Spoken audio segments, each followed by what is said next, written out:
Olá, bem-vindo. Eu sou o Rogério. Bom, finalmente o vídeo que vocês vinham pedindo há tempos, que é com relação ao estudo de caso após diversas pesquisas que eu fiz aqui na internet, no YouTube, e cheguei a uma conclusão. Já gostaria aqui de indicar uma das minhas pesquisas foi o professor Davi. Você procura aí no YouTube o professor Davi, estudo de caso, também LDB, ele é muito bom. Nas aulas aí de LDB, estudo de caso, peguei aí informações através do vídeo que ele tem no YouTube, fiz leituras através da pesquisa no Google, enfim, fiz diversas leituras e cheguei a uma conclusão, sendo aqui um cargo de nível médio, auxiliar técnico de educação, sendo a banca VUNESP, eu creio que não é necessário, por exemplo, fazer citações acerca de leis, ECA, LDB, não. O que precisa é você ter conhecimento dessas leis e na hora de escrever o seu texto, na hora de fazer o seu estudo de caso, você não infringir nenhuma regra. O estudo de caso basicamente é isso mesmo. Você faz uma pequena introdução, só retomando um pouco o assunto, não precisa ser algo extenso, e vai direto ao ponto, direto à resposta. Esse vídeo aqui, eu vou começar mostrando para vocês um pouco do edital, o que a VUNESP espera do estudo de caso. Depois eu venho com dois exemplos, aí sim, dois exemplos de estudo de caso. Depois desses dois exemplos, aí você vai ter noção do que tem que ser feito no dia da prova lá, dia 1º de setembro. Então vamos lá aos exemplos. Aliás, vamos primeiro a explicação do edital, depois os exemplos. Vamos lá. Vamos lá. Primeira coisa é saber o que o edital fala sobre o estudo de caso. Então aqui, ó, você tem a tabela. Veja que fala aqui, ó, estudo de caso, número de questões 1. Será apenas um estudo de caso, ou seja, haverá apenas uma situação para você analisar. Não é muita coisa, sendo que o estudo de caso não é uma dissertação argumentativa. Então você não vai ter tanto trabalho assim. Se fosse uma redação dissertativa, você teria muito mais trabalho. Então o estudo de caso vai ser bem tranquilo. Eu, particularmente, farei no dia primeiro estudo de caso. Depois eu faço a prova. Já resolvo logo o primeiro estudo de caso, depois vou fazer a prova. Mas aí é uma estratégia minha. Outras coisas importantes, olha. A prova dissertativa será composta de um estudo de caso relacionado ao conteúdo programático, com estreita correlação à atribuição do cargo de auxiliar técnico de educação constante do edital. Essa estreita correlação é muita correlação à atribuição do cargo do ATE. Tá? E aqui, essa parte que eu estou selecionando aqui, é o conteúdo programático. Quais partes que você precisa ler? O ECA, que está no edital, não é o ECA todo, é somente aqueles artigos que constam no edital. Só aquilo. E a LDB. A LDB atualizada, obviamente. LDB e ECA, você lê para ter conhecimento. Eu não acho que você precisa citar artigos, nem nada do tipo. Mas trabalhar sua resposta não infringindo nenhuma lei. É isso. Aqui, ó. Na prova dissertativa, o candidato deverá redigir texto de acordo com a proposta enunciada no estudo de caso. Vai ter o estudo de caso, você não pode mudar de assunto. Responde o que está perguntando. E aqui está falando como não zerar. Separei os principais itens para você não zerar na redação. Ó, fugir ao tema e ou gênero proposto. Então, bastante atenção. Não confundir estudo de caso com dissertação argumentativa. Se você fizer uma dissertação argumentativa, vão zerar sua prova. Se estiver em branco, aí obviamente, né? Apresentar a letra ilegível, então vamos melhorar aí a letrinha. Nada de letra de médico ou incompreensível. Pode fazer com letra de forma? Pode. Por exemplo, a minha letra é igual isso aqui que você está vendo. Ó. Isso aqui é a letra de forma. Só que você tem que diferenciar as maiúsculas das minúsculas. Aqui, isso aqui é um A maiúsculo. Isso aqui é um A minúsculo. Então pode ser letra de forma sim. Letra de mão pode ser, mas capricha para ser uma letra que o examinador consiga ler o que está escrito sem muita dificuldade, tá? Aqui muito importante, ó, apresentar menos de 7 linhas.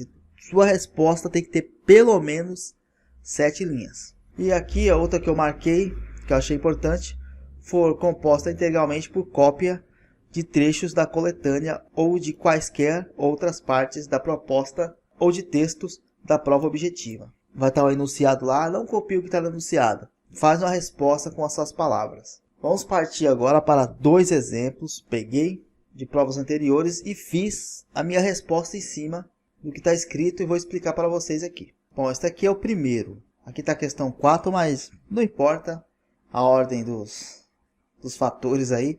Depois vou mostrar a questão 2, mas enfim. Vamos lá, aqui a questão 4. Este aqui é o enunciado da prova de estudo de caso, olha só. O auxiliar técnico atuando em serviços de inspeção escolar deparou-se com uma briga entre adolescentes no horário de saída. Esse fato se repete ao menos uma vez por semana.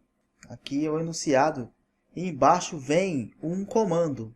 O comando fala, ó, exponha a sua opinião sobre esse problema, além de especificar as atitudes que deveriam ser tomadas a esse respeito no desempenho das suas atribuições. Então o comando é esse, você dá opinião sobre isso aí e expõe as atitudes, a solução para essa situação caso venha a ocorrer. É isso que dá a entender aqui no enunciado da questão. Aqui do lado eu coloquei as atribuições do cargo de ATE, área de inspeção escolar. Eu acredito, muitas pessoas pensam assim também, que vai cair essa área, inspeção escolar.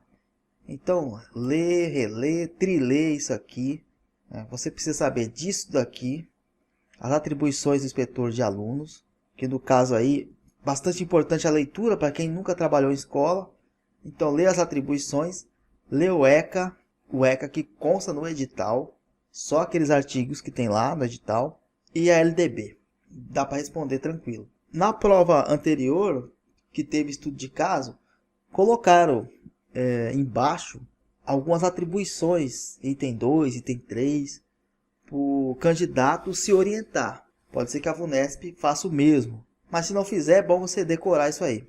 Então, partindo para responder isso aqui, eu coloquei aqui embaixo a minha resposta, que é o seguinte: o que eu fiz? Eu retomei o assunto para dizer que eu sei do que está falando, e em seguida eu propus algumas atitudes e soluções.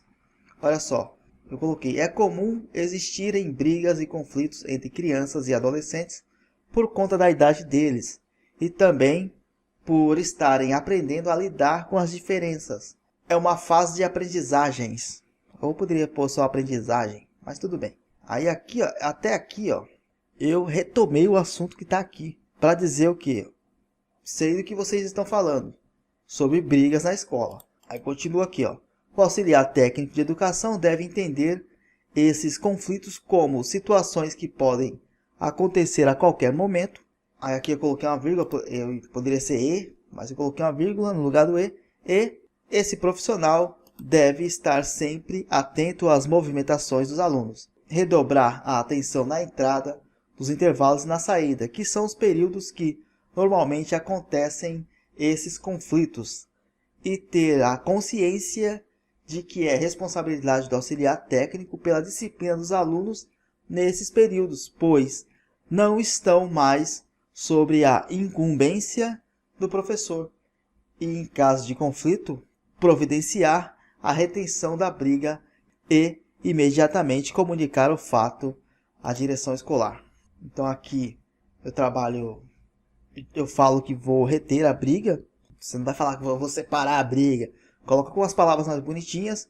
Haverá a retenção do conflito e imediatamente comunicar o fato à direção escolar. Tudo o que acontece de anormal, por exemplo, briga, consumo de drogas, álcool, tudo que é muito estranho, você deve reter a ação e encaminhar esses alunos até a direção escolar. Então, comunicar o fato à direção escolar. Você pode ver que está aqui nas atribuições, ó, comunicar à direção escolar eventuais enfermidades ou acidentes ocorridos com alunos, bem como outras ocorrências graves. Então, uma briga é uma ocorrência grave. Tá? Perceba que estou aqui pautando nas atribuições do cargo, estou dando minha opinião sobre o assunto, estou dando uma solução e não estou infringindo nenhuma regra, nenhuma lei do ECA e nem da LDB. Aliás, eu coloco até o auxiliar técnico aqui de educação como um atuante, quase com um educador também, quando atribuo aqui a responsabilidade pela disciplina dos alunos nesses períodos, que é sim responsabilidade do auxiliar técnico de educação pela disciplina, sendo ele um funcionário da escola. Todo grupo de profissionais na escola são responsáveis pela disciplina e pela educação desses alunos. Você vai encontrar na LDB e outras leis que a escola também é responsável pela educação desses alunos. Então vamos para a segunda aqui. Eu acho que vocês já estão entendendo como é que é. 7 linhas, né, Rogério? Aqui tem 1, 2, 3, 4, 5, 6. Mas aí só tem 6. Você pode até fazer o teste na sua casa. Se você pegar uma linha dessa aqui, ó, redigir aí na sua folha. Cada linha dessa aqui, ó, com essas palavras, dará 2 linhas. Então aqui, na realidade, no final deu 12 linhas.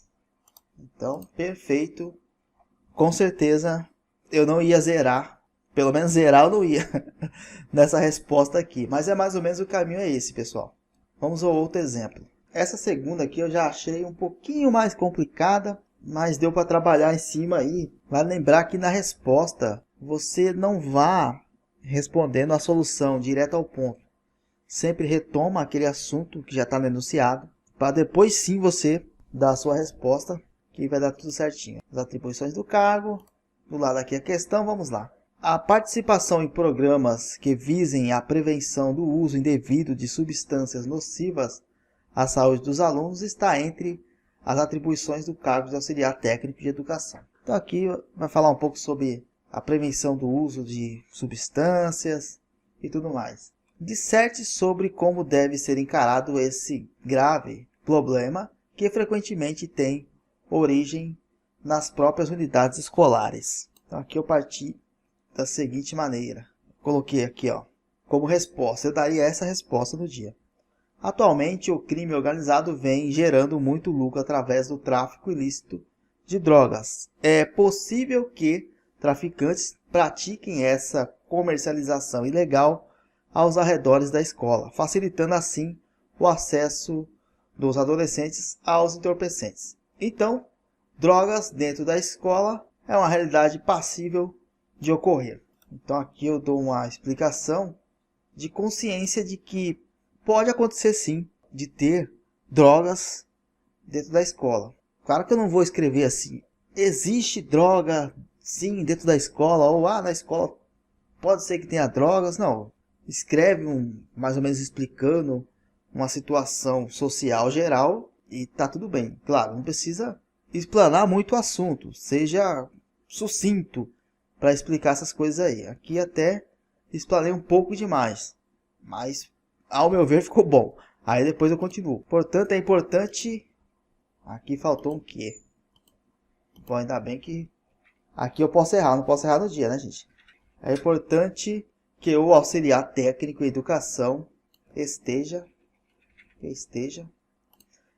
atento ao comportamento dos alunos.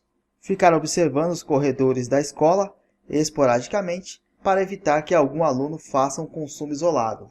Aqui eu digo aquelas situações de que, de repente, o corredor está vazio, o aluno vê que não tem ninguém olhando, vai e consome algum entorpecente. Então, esporadicamente, de vez em quando, o auxiliar técnico tem que dar uma passada nos corredores, ver o que está acontecendo. Ao consumo isolado, também é importante observar se há atitudes estranhas nas portas dos sanitários por conta dos alunos. Aquela rodinha em frente ao banheiro, tem que estar olhando, principalmente nos intervalos, né? Aqui eu não especifiquei que ocorre mais em intervalos, mas também não achei necessário. E ter em mente que, sendo ele um profissional da educação, pertence ao grupo de educadores também. E caso desconfie ou evidencie o consumo de drogas de alguma criança ou adolescente nas dependências da escola, comunicar o fato à direção escolar para que haja o diálogo entre todas as partes. Então aqui eu, mesma situação, encaminharia à direção escolar para que haja um diálogo. Eles vão avaliar se realmente é isso que está acontecendo, tem que conversar, porque não tem como. Às vezes você acha que a criança, o adolescente usou, mas você não viu, não tem tanta certeza. Então encaminha para a direção e os professores, a coordenação, para acabar abrindo um diálogo e deduzir talvez aí se há mesmo consumo de drogas, enfim. Mas a parte do auxiliar técnico de educação se resume a isso, tá? Não vai ser muito além também não, né? Com relação a querer dar conselhos, a entrar em uma discussão familiar. Já o auxiliar técnico, no meu ver, não precisa de tanto. Agora a parte de observar, estar sempre ali presente, até para inibir algum ato, é bastante importante. Daí aqui então temos 1, 2, 3, 4, 5, 6, 7, 8. Aqui deu 16 linhas. E tranquilo, lá a folha que vão te dar no máximo 30 e no mínimo 7. Então 16 tá dentro. 16, lembrando aqui porque deu 8 e cada linha aqui vale 2 na folha. 8 vezes 2 igual a 16. Então é isso, pessoal. Desculpa pelo vídeo ter ficado longo, mas não tem como. Não tem como você explicar tudo, ensinar tudo em um vídeo de YouTube. Realmente é muito difícil. É preciso, as pessoas aí, é preciso ter muita paciência. Peço que vocês tenham paciência com meus vídeos. Eles são assim mesmo, longos, porque tem que explicar os detalhes, enfim. Não tem como explicar tudo correndo. Você não vai conseguir aprender tudo de uma vez. Eu estou aqui também aprendendo com vocês. Este vídeo aqui de estudo de caso, claro que pode ser que algumas pessoas tenham uma visão um pouco diferente do que possa ser, mas não vai fugir muito a este vídeo que eu mostrei para você não. É ir direto ao ponto, ele quer uma solução para o que está no enunciado. É isso que a VUNESP quer saber. Não haverá hipótese alguma avaliação da sua resposta. Por exemplo, você deu uma solução lá, a solução não será alvo de, como que eu posso dizer, de avaliação. Ah, não gostei dessa solução aqui, vou dar nota menor por isso. Não, não é nada disso. Tá? Só vamos ver se realmente o que você respondeu tem a ver com as atribuições do cargo e vão analisar, claro, a língua portuguesa. Inclusive, editando o vídeo, eu vi que tinha algumas coisas ali que eu coloquei. Faltou uma crase em uma situação, em outra eu coloquei aus, era nos, enfim. Pequenos detalhes que, claro, no dia da prova pode ser que eu não cometa esse erro, porque eu faço um rascunho, leio umas 2 vezes aquele rascunho, vejo o que precisa ajeitar e depois sim eu coloco definitivamente. Como fiz um pouco de pressa aí, acabou ficando alguns errinhos, pequenos detalhes. E aconselho você, não vá escrevendo direto não, faça um rascunho, leia o rascunho e depois você vai passando o definitivo lá no dia da prova, tá bom? Vai dar tudo certo, não se preocupe, estudo de caso é só isso. Faz uma introduçãozinha leve, retomando o tema denunciado. Dê uma resposta coerente ao tema proposto. E claro, não infrinja nenhuma lei, nenhuma regra, que vai dar tudo certo, tá bom? É isso, espero que tenha gostado, até a próxima. Valeu!